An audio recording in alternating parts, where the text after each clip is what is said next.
forward to throw some more light with his enlightening words about today's event.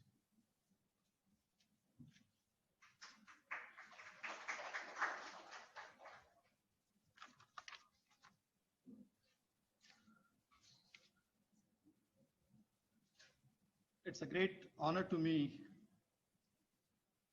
to be a patron for this international conference on data sciences and machine learning. First of all, I welcome our Honorable Managing Director, Dr. Anish Arora ji. My sincere regards to our Honorable Chairman, Shri Amit Sharma ji, and our Director Finance, Madam Ragini Sharma ji. A light gathering here, learned researchers, students, budding engineers. So it's a great day for all of us. If you look toward the theme of this conference, that is data sciences and machine learning. So all of we are aware about this word, that is data sciences and machine learning. Nowadays, everybody know what is data and somehow little machine learning. But what is the power of this science? What is the actual meaning of this? That is totally different. We all know it's a teamwork. When we go any task which is very big, we move in a teamwork. So machine learning and AI just a teamwork. It's not in the physical form, it's in the combination of various brains, or the best brains come together and solve the problems through computer. That is basically a machine learning. So your learning is basically transferred to the machine, and machine, by combining through various algorithms, programs, they solve a bigger problems through the combination of this bigger brain team. So I just start a little bit on the term, like initially when a human beings, Homo sapiens come in existence, and first Homo sapiens, there are so many other breeds on earth, but Homo sapiens survived on this earth. Why Homo sapiens? They have a different capabilities. They work in a team, they can imagine, and they can execute the things. They believe in a society. That's why they survive on earth. Human being or Homo sapien, initial human being, that is able to imagine the things. They created society, they created the concept of God, they created so many things. They accept so many things which are not exist at that time. Likewise, initially there is a few it's like Asia and few countries which are far off, which is like maybe in the sea, like Australia or some countries which are surrounded by water. They might not be aware. They are not able to know that there are more land available on this earth. But with their imagination, with their thoughts, they try to find out. And ultimately they find a big land spaces on this like earth. Although they are not anywhere exist in their mind, or they are not anywhere. So now I just try to put things like that. The data range is changing. At that time, their data range is so small. Wherever their site is, or wherever they can think of, that is their data range. But if you come to present time, now what is the data range? You all are watching movie on a Netflix. Netflix is analyzing 100 million customer data simultaneously. So when you click on any button, any movie, within a few seconds, you will find a similar kind of movie on your screens. They are able to analyze.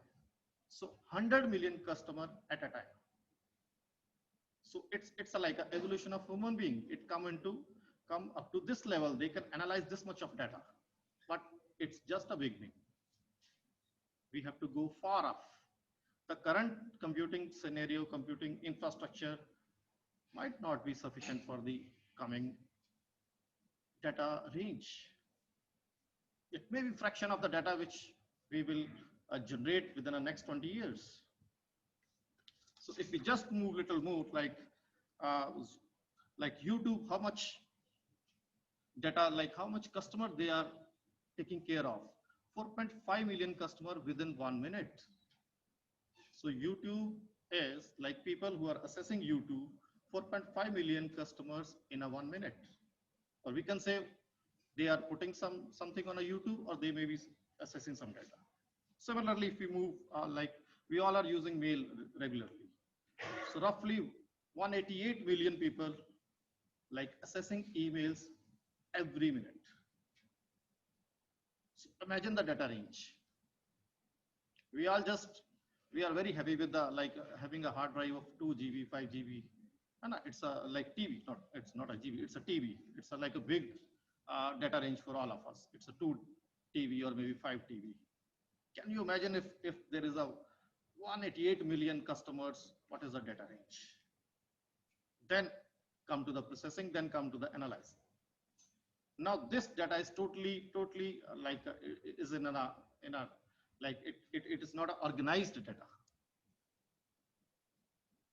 So similarly, I just come in my mind like 30 years back, there is a one is a Hubble telescope. I think few of you might hear this.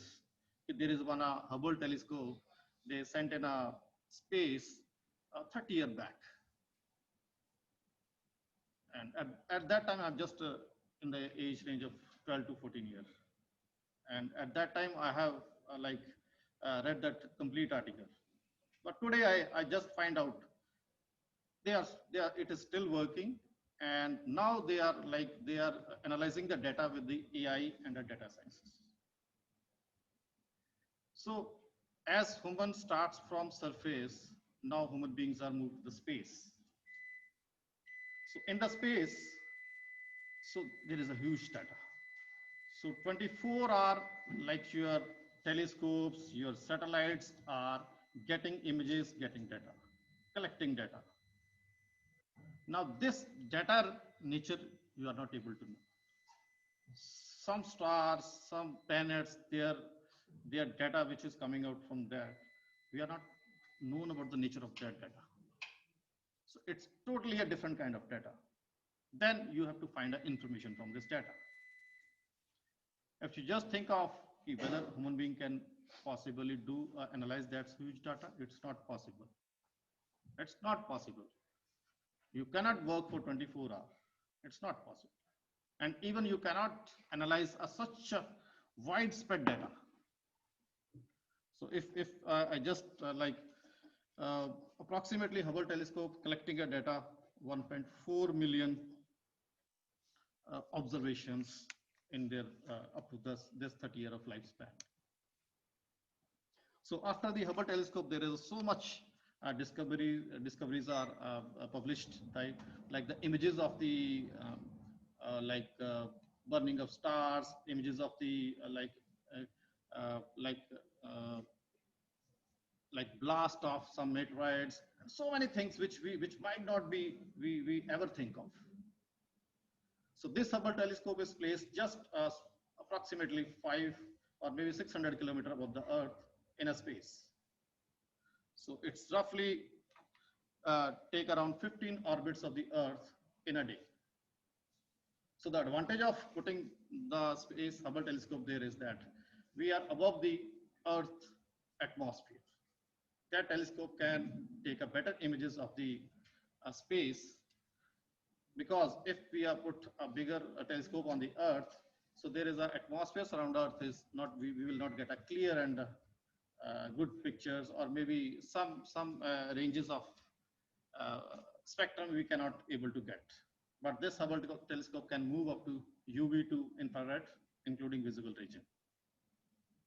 So very fascinating images we can find out with this Hubble telescope. But problem again is that how we analyze this big data, this huge data. So now NASA is, and maybe other agencies, they are working with the like uh, crowdsourcing kind of analysis. They are putting data on their websites, and amateur scientists and researchers are analyzing that data, and they are finding a new planets, they are finding a new like a new stars. So again, it's not a sufficient one. Ultimately, we need a machines, we need a computers, which is worked on an AI that able to analyze this data, and we will get a immediate results or with a specified time, because by this way we can put our data on our websites, but when the outcome will come, we have to wait for that. So huge work is going on in this direction, that is data sciences and machine learning. So it's if we have just seen in last maybe 20 years, it's just a beginning of this new era, but in the coming time you will find a new findings which are totally unimaginable. So this theme will go on, and in the next year we are organizing international conference on the same theme, maybe somewhere allied theme, and there's a huge potential over that. So my sincere like suggestion to the budding scientists and engineers, they deeply work on this direction, and definitely they will get a very good result in this. So at the end, thanks to our associates which are associated in this conference, like KMU University Thailand and Hawaii Technologies, Viva, and Visudas Sujana Magistri University Indonesia. And I'm very well appreciated the efforts of the organizing team. They have taken, it's like a huge work they have done to complete this international conference.